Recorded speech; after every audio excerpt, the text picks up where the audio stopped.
Well, friends, thanks for being here today. And I'm so excited to introduce once again Dr. Earl Lewis, and with gratitude for being here and for the work that you've brought through your center to help make this documentary happen. And I'll turn it to you to share more about yourself and the center and anything you want to set up for us. Okay. Thank you, and it's a pleasure to be here, and thank you all for staying. It's one thing to watch your films, another thing to actually stay and be part of a conversation. So this film, as some of you no doubt will conclude, grew out of the events of the summer of 2020. And so after the murder of George Floyd and those 9 minutes and 29 seconds that were recorded for us all to watch, and then followed by Breonna Taylor and others, a series of foundations around the country put out a call for work to be done. And so our center, when I moved back, and Susan and I moved back to Ann Arbor in 2018, among the things that I did was to create a new center at the University of Michigan called the Center for Social Solutions. And this center is what I refer to as my last 10 years on payroll project. And so I came back and I told Mark Schlissel, who was president, I was on a 10-year lease.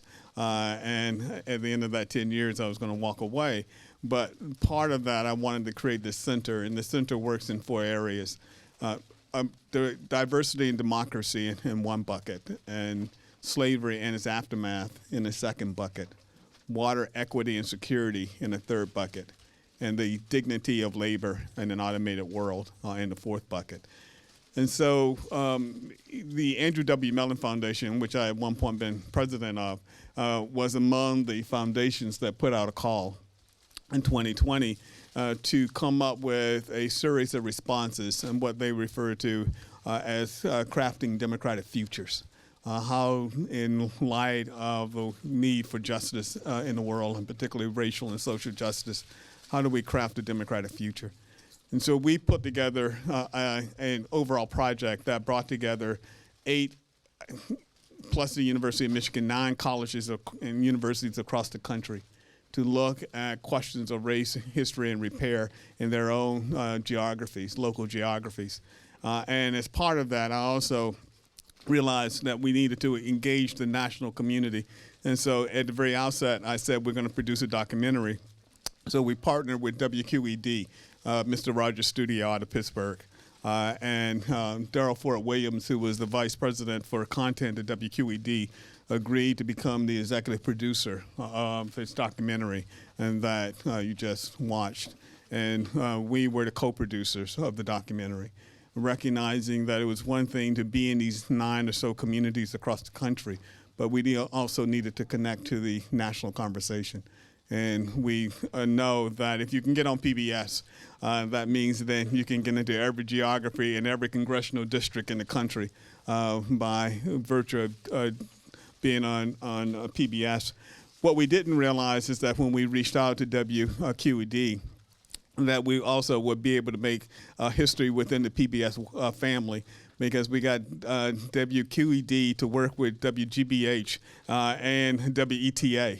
And so all 3 of them came together in the end to produce this documentary. So what you just saw was the ReFramed version that appeared on WGBH. It originally aired nationally on January the 8th through WGBH and nationally, and then, WQED, and then GBH picked it up a week later. And WETA did a whole lot of the promoing of the documentary. So that's all to say that part of what we're trying to do is to remind us all that there is a shared history here, and that whether we seek to escape it or not, we have to figure out what is the cost of inheritance, what is the nature of repair that we can promote. And so if you go on to WGBH or WQED, and particularly the QED site, you will also see other materials that are there. And so there are a series of about 8 or 10 little 4 to 5 minute vignettes and that can be used to elicit comment and dialogue in other settings. There's also background material, particularly for K through 12 settings, and so that we have questions and additional documentation, and that can be used to augment the conversation in a variety of communities. And so let me stop there as just background, and let's open it up for conversation. So I'm going to start with a couple questions here, and so you can be ruminating on what you might want to ask. So we'll get into a couple things and then make space for others as well. So I want to start with kind of the question of a lot of the work you do in the center seems like it is really interdisciplinary and brings a lot of areas together. And as a church, I think we might, we're often interested in interdisciplinary things and where theology might meet into things. So where is it, what kind of hope do you find maybe in using kind of an interdisciplinary approach to get at some of these things that are so complicated and there's so many layers? Yeah.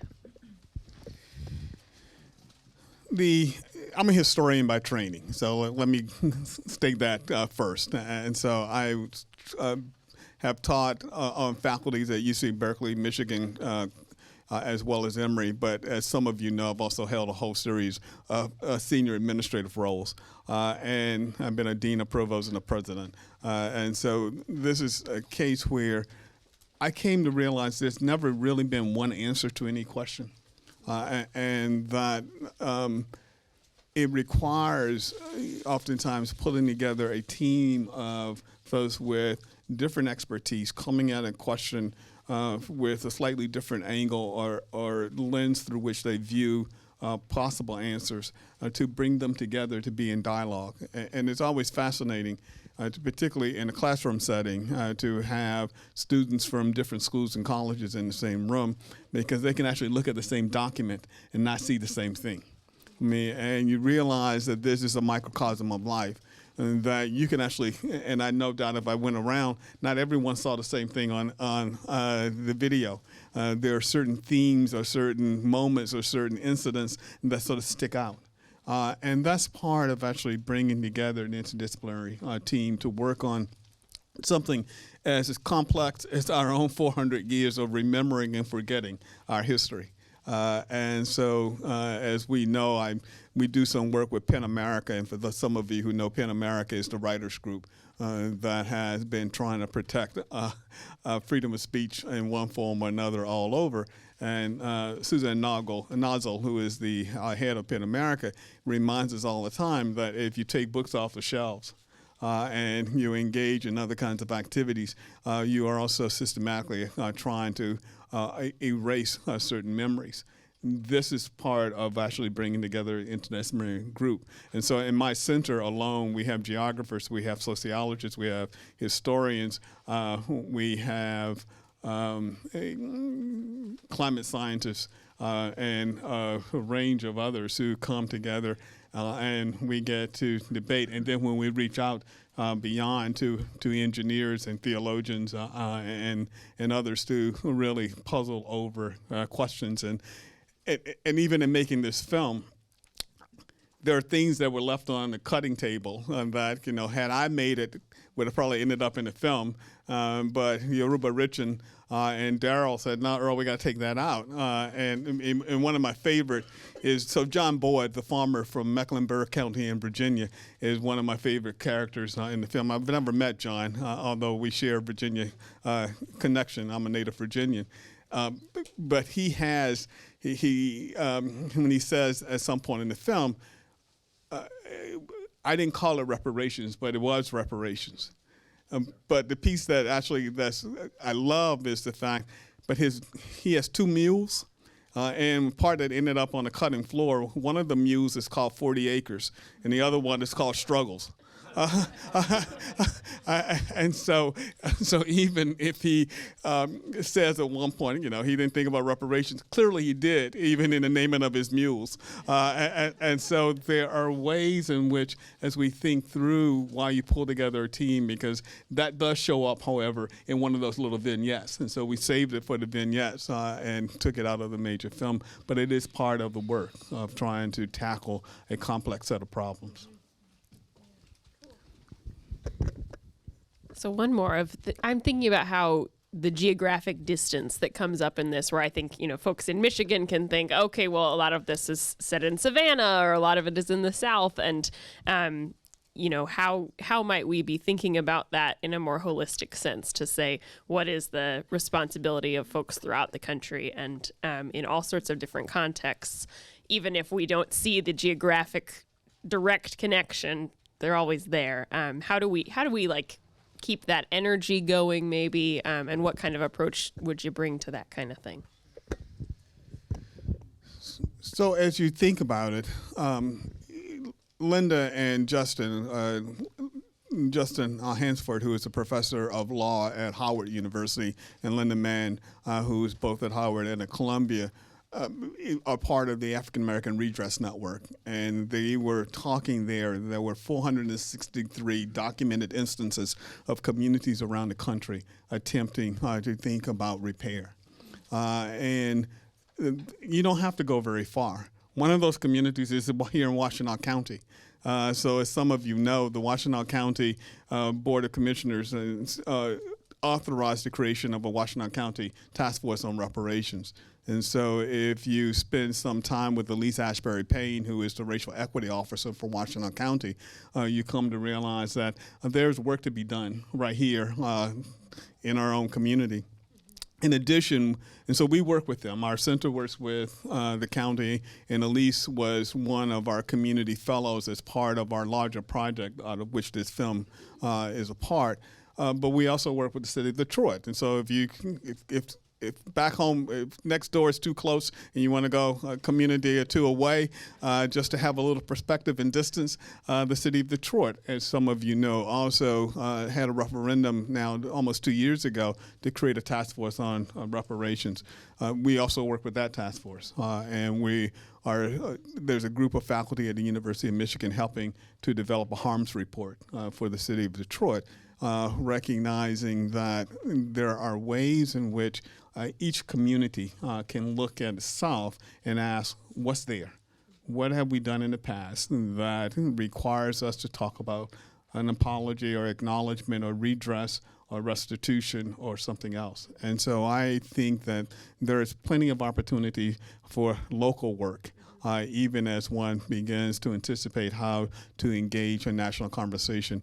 Sheila Jackson Lee, Congresswoman Sheila Jackson Lee from Houston, Texas, was optimistic that the president would sign this bill. This bill was H.R. 40, which was introduced by the late John Conyers in 1989. And so it has been trying to get out of committee onto the House's floor for passage by the president since 1989. And so you realize how long we've been at this at the federal level. I'm more optimistic that we will indeed see more incremental change at the local, community, and state level before we can get something at the national level. Okay, I have some more questions, but I want to make sure there's room for all the questions in the room. So we can come back to things I have later on. I can bring the microphone to people, or people can shout it out and I can repeat it. But I'd prefer to bring the microphone to you and you can frame your thing how you'd like. Are there questions? Yeah, Sylvia. One thing that I wonder is reparations. People usually think about slavery and the reparations that are needed because of slavery, but it was an ongoing systematic transfer of wealth from black people to white people over many years, including very recently. You bring up Detroit, which used to be the biggest community of black homeowners. And over the past 10, 20 years, those communities have been systematically deprived of their homes by tax foreclosures in Detroit in an unfair way that Detroit has already, been sued about. And so how do we think about reparations when the injustices are ongoing? So we start with the assumption that slavery is a starting point. And indeed, for those who want to erase slavery, I remind them that the political economy of slavery dominated 60% of what we think of as the 400 years of American history. And so if you want to erase that, you're going to erase 60% of what we think of as the past. But as we say in the film, and as we talk about, and I teach a bunch of courses on this, there's Jim Crow, there's the era of mass incarceration. And so let's start with Jim Crow. And so the challenges that we see in Detroit today also are reflective of challenges that go back to the 1930s. So when the federal government actually created the Homeowners Loan Corporation in the 1930s as part of the New Deal, and they also began to create the redlining structure, and that would predominate for the next 40, 50 years. And so for those who don't know, redlining was a way to begin to mark communities to figure out which ones you would invest in and whether or not you could get loans for housing, let alone home improvements and others.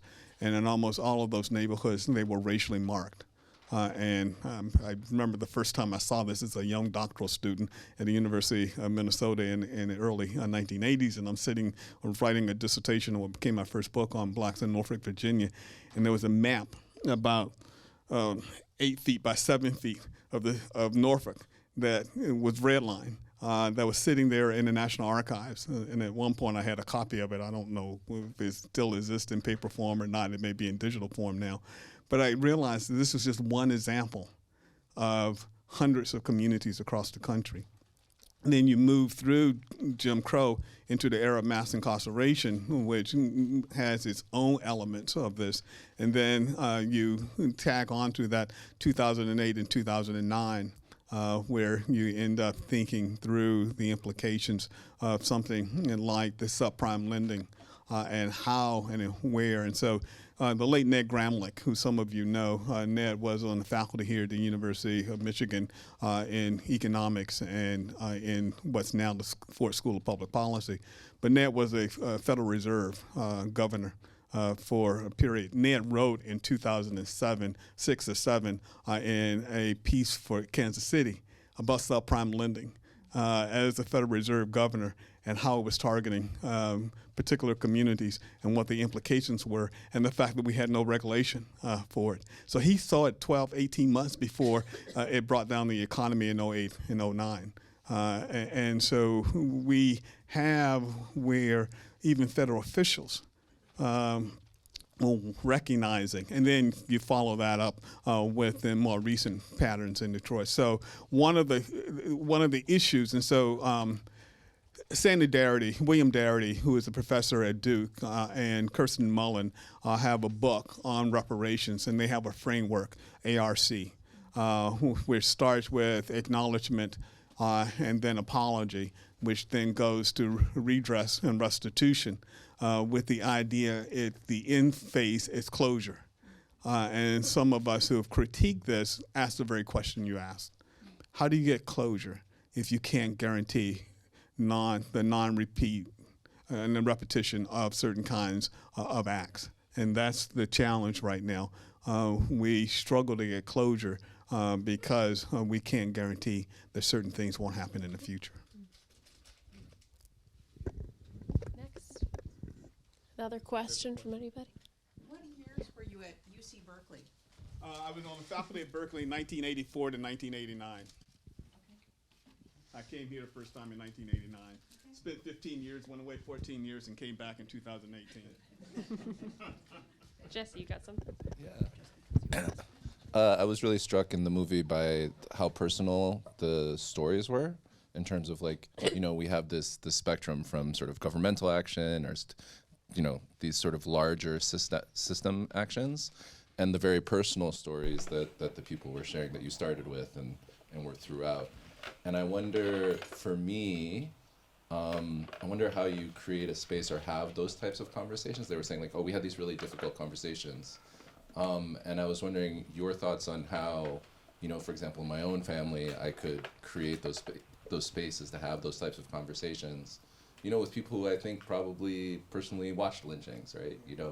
And it's not that many. I was also struck by Ben Shapiro sort of saying 10 generations. Because I was like, but like, I'm only 6 generations from someone I know was enslaved, right? So I wonder, like, with these very personal stories you're talking about ongoing, how do you create that space to have those? What are sort of your techniques for helping get positive results out of those conversations, or even having those conversations in the first place?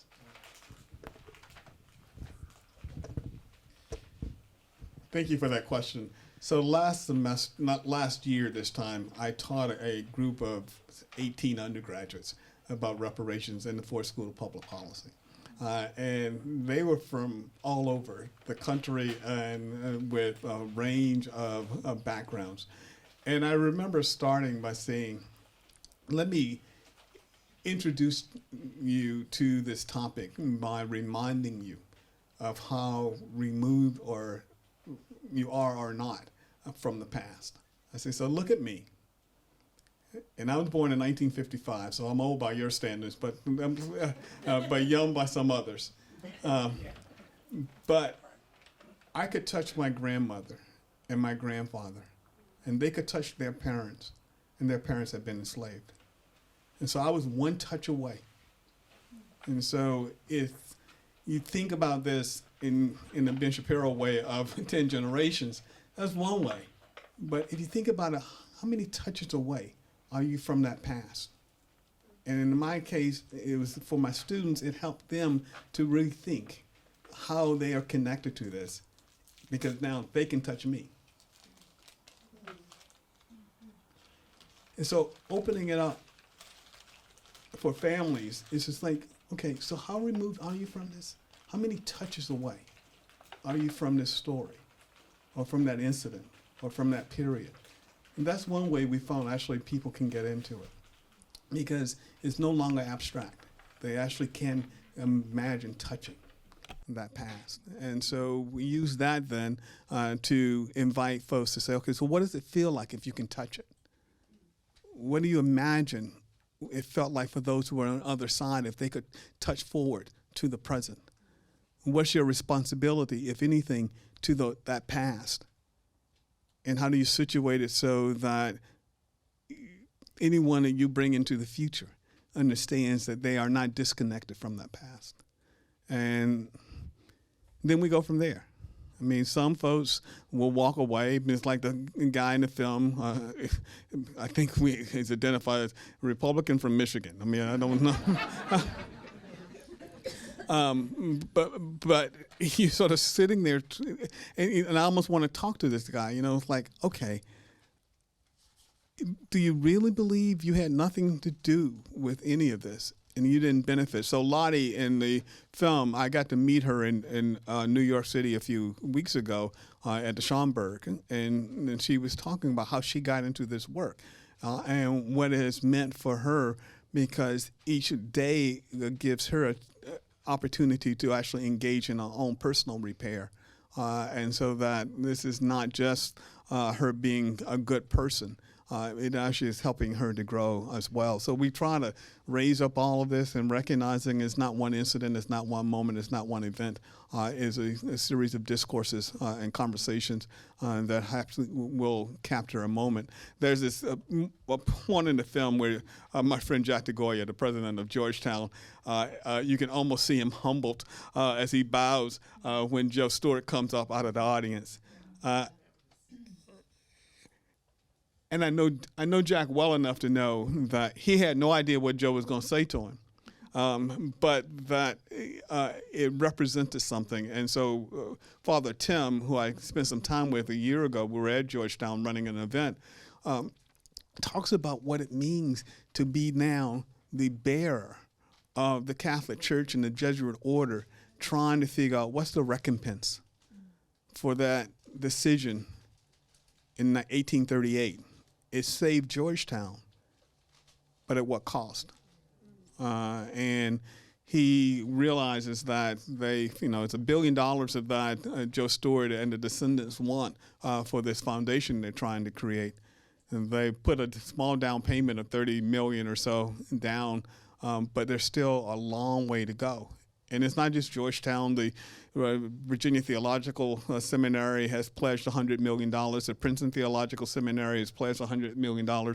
Church groups around the country have stepped into this space to say, we know we bear some responsibility for what transpired 100 years ago and yesterday, as Ta-Nehisi Coates would say.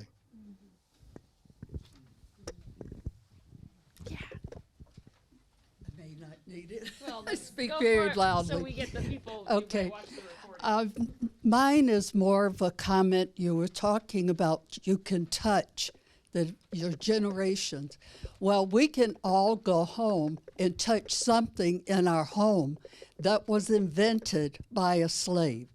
And if they want to do reparation, start with those families. The history is there as to whom invented these objects that made life for the slave much easier, in which is making our lives easier. So it's not that difficult to start somewhere and start back with the inventions and start with their families. That is not a hard thing to do, and it can be done if Congress and other politicians want to do it. It's not as difficult as they're trying to make it.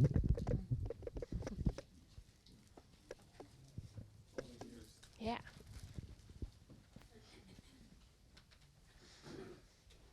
Traverse the chairs here. I thought it was interesting in the film. Someone was asked, what is freedom? And the gentleman answered, land. And that was the theme thereafter, that the reparations dealt with the land. And it was interesting to me how long ago reparations was the theme, because it wasn't until after George Floyd that I started hearing comments about it. And I thought, how can you figure out, with all the people in this country who are African American, how many millions of dollars need to be spent? And I guess I'm interested in your response to this, because I was in teacher education, and I know the inequities, not just for African Americans, but for people in low income groups. We ought to start doing something to equalize the quality of public education in this country.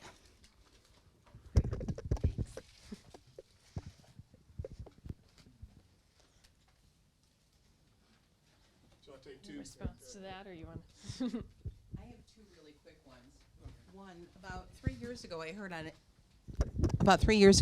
on NPR a special on, they had a really good de-escalation program as they were teaching police officers, and they pulled some police officers from the South and they put them through this program, and the officers at first said, I wouldn't have done it this way, but after the training they really understood why.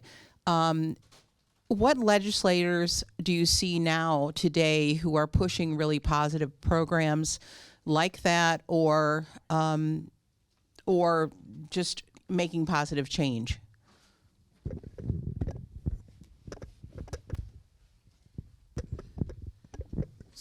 So I'll try to wrap both comments and questions all into an answer of one form or another. In some ways, our ability to capture the past has always been incomplete. And if you think back, there are only fragments. And so even trying to figure out who invented what, there are fragments there, because oftentimes those inventions then come with patents in the 17th and 18th centuries. And so that will lead and create a certain opportunity, certainly for folks in my guild, to try to help to wrestle certain basic factual pieces to the ground. The story of reparations actually goes all the way back to at least the founding of the Republic in 1783. So the first documented example of a person of African descent seeking reparations in the United States that we have of is the case of Belinda Sutton, who was owned by the Isaac Royal family, first in Antigua, and then they moved her to Massachusetts. She petitioned the Massachusetts legislature in 1783 for reparations. She would petition the legislature in several times over a decade period to actually be compensated. They actually granted her some compensation, which she actually thought was fine but inadequate. So she kept coming back and all. And so this story is not even just a story about post-Civil War. This is a story that African Americans, from the moment that we created something called the United States of America, understood the inconsistencies, if not the contradictions, between creating a nation predicated upon liberty and freedom for all, and then to be forced to endure as an enslaved person for others. And if you think about it, by the time we get to 1783, the form of coerced labor that became slavery was 150 years old. I mean, 1619, the first men and women who came off the slave ship into the ports in what became Jamestown, they came actually through Hampton, Virginia. Those folks actually lived a life closer to indentured servants than they did chattel slaves. But by the 1680s, the state legislature, both in Maryland and Virginia, would change the law so that slavery was birthright, rather than having to do with a period of indentureship, and in part because the profits to be made were so great. Now, what's noted in the film, and most people will skip over, is that there are only of the 12, we estimate somewhere between 12.5 and 15 million people who were brought to the Americas as part of the transatlantic slave system, the majority of whom ended up in Brazil in South America. Only 400,000 ended up in what we think of as the continental United States. But that 400,000 had become 4 million by 1865. But what's noted in the film, and most people don't realize, is that, and we talk about the Middle Passage, that movement of people from the West African coast across the Atlantic to the Americas. But there was a second Middle Passage, and that's what the story, Georgetown story, is about.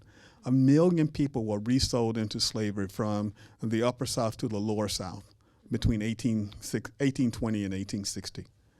And we refer to it as the second Middle Passage.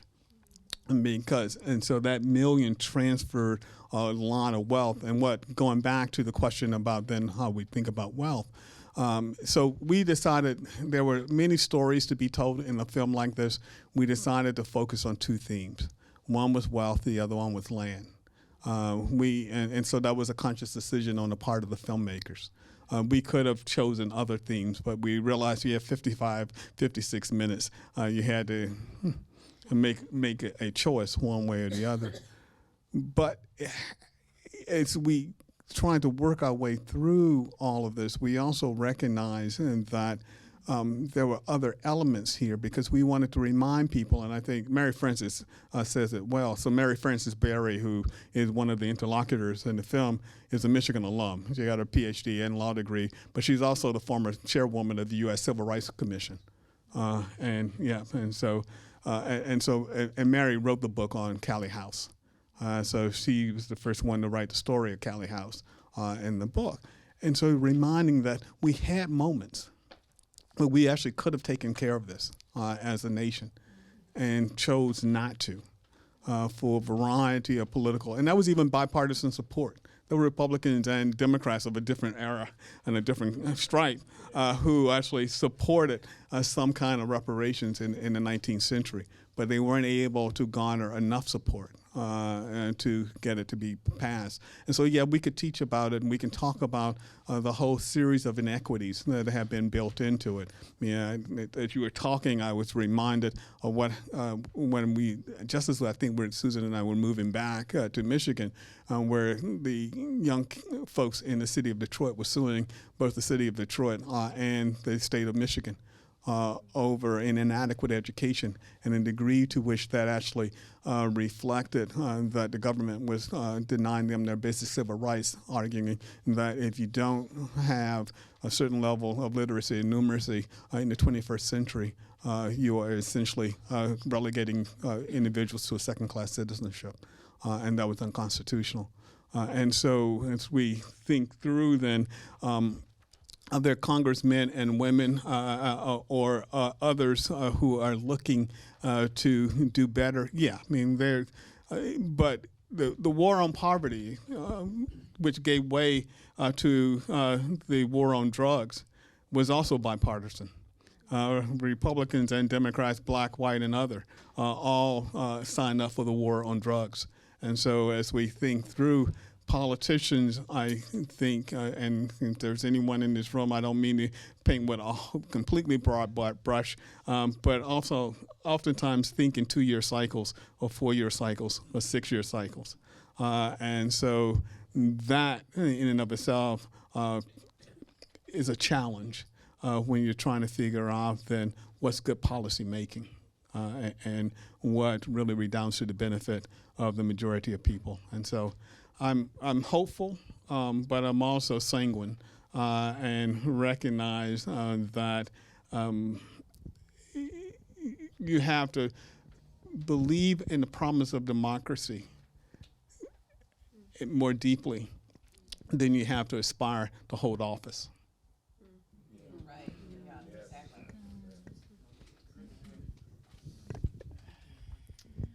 I'm going to come back to a question I have, and then we'll have maybe time for one more, Margie, and you can have that one. So, because I'm thinking on that line of how do we make some things happen, and this is one that Mark Mares wrote, and so I'm just going to read what he wrote because it's great.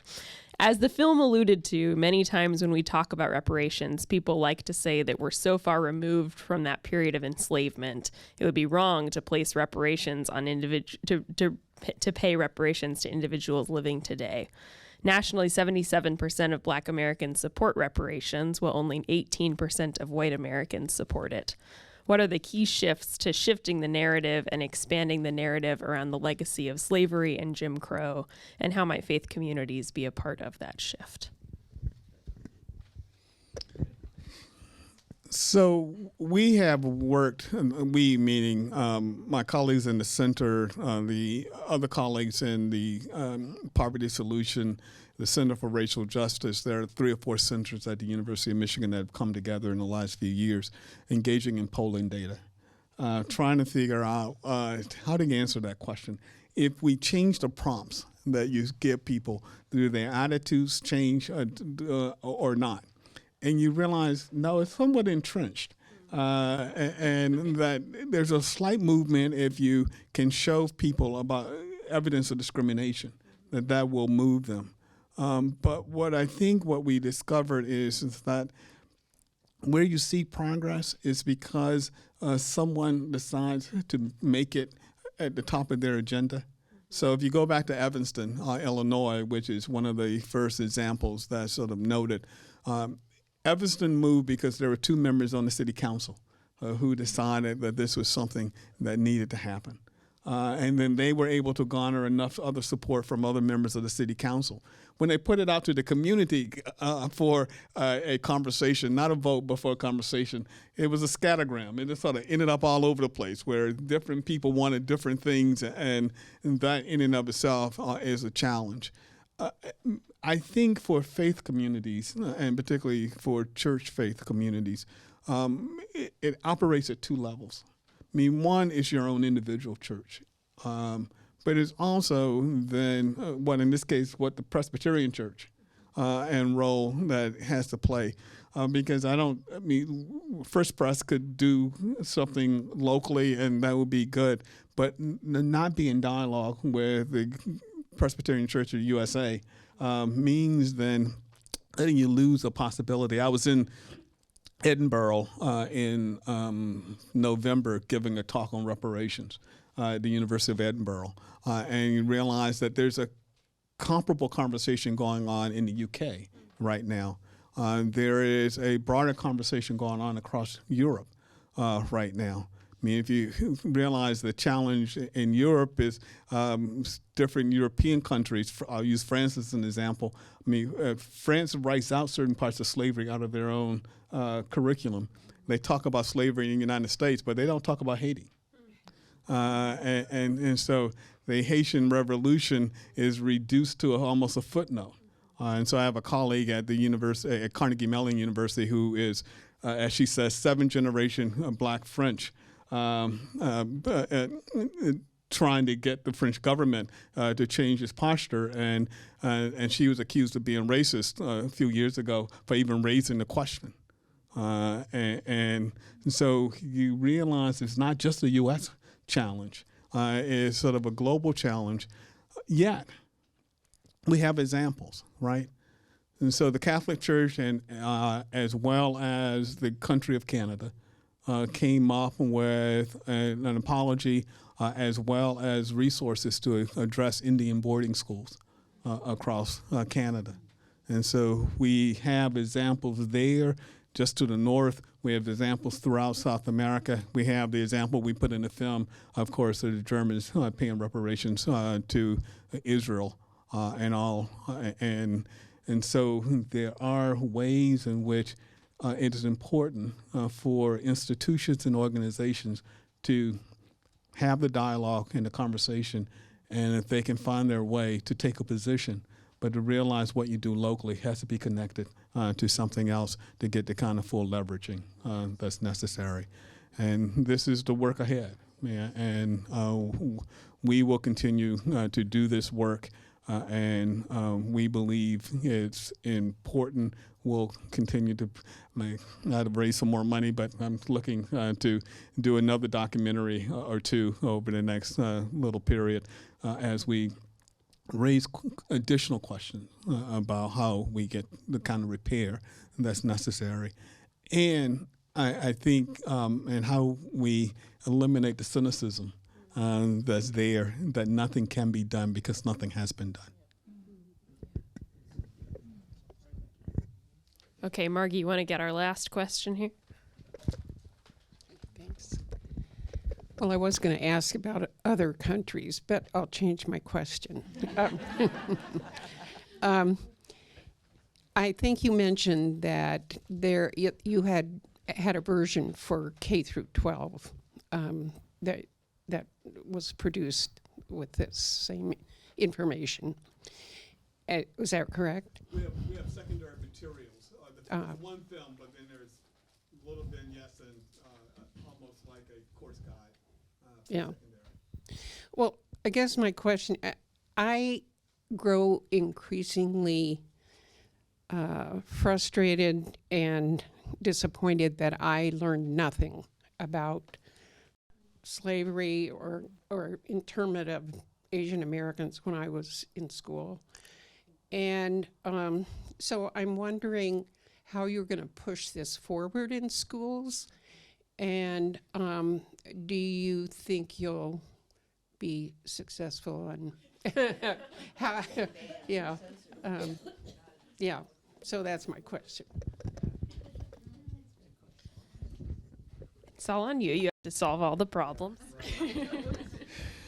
Let me start with the last question. I actually think we will be successful, but in some ways, and so I'll use Florida as the example, right? And so things are now banned in Florida, but they aren't banned because actually, here's where the church community can come in hand. 100 black churches actually came together and said they're going to teach what's now banned in the schools, in the churches.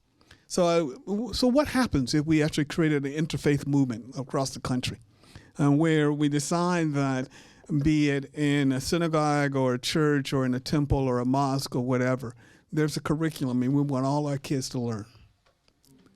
And we decided that in an interfaith way, we could ignore the politicians, whichever group is in charge, because we believe it's possible for them. And my guess is, I think of Florida, my guess is that on the this stemmed from Florida's opposition to the AP for African American Studies. And I took this personally since I've been teaching African American Studies since 1982, and when I was still a graduate student at the University of Minnesota, and so I've had a 40-some year commitment to it. But I do believe that there are lessons to be learned from the past. So I call some people, friends around the country. I go, there's some people I know who are old enough to remember the freedom schools of the 1960s. And that's where men and women, mostly college students, went south and worked in local communities to provide, in this case, African Americans with the tools to be able to take full advantage of their rights as citizens and all. And so in some ways, one solution is actually 21st century freedom schools, where we use an interfaith framework to create 21st century freedom schools. We could do that. Don't need anyone else to tell us we can't. There are enough local resources in every parish and in the country to be able to pull that off. What you will need is a little coordination, and it needs to be interfaith, in my view, to be fully effective. If you imagine an army of churchgoers, synagogue goers, temple goers, mosque goers doing that, who's going to stop it? So there's power there. Just have to imagine that you can actually pull it together and bring folks together. But the example from Florida, I think, is at least a first step in that direction.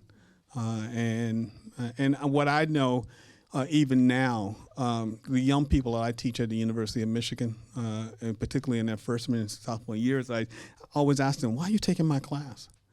And they says, because I didn't get this in high school.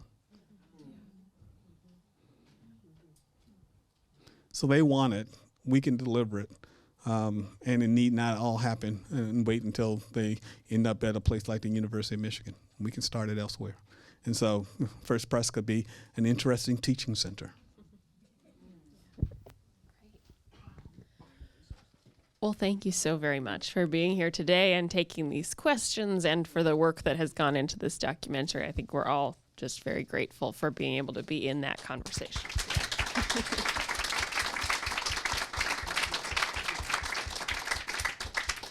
And friends, for us, the work continues. And, you know, with the incredible stuff that the Dismantling Racism group here is working on, I think there are going to be more and more opportunities in the years to come for ways that we can be plugging in our faith into these kind of issues, and to bring our full selves and our advocacy tools and all the things that, you know, this is not easy work, but it's important work.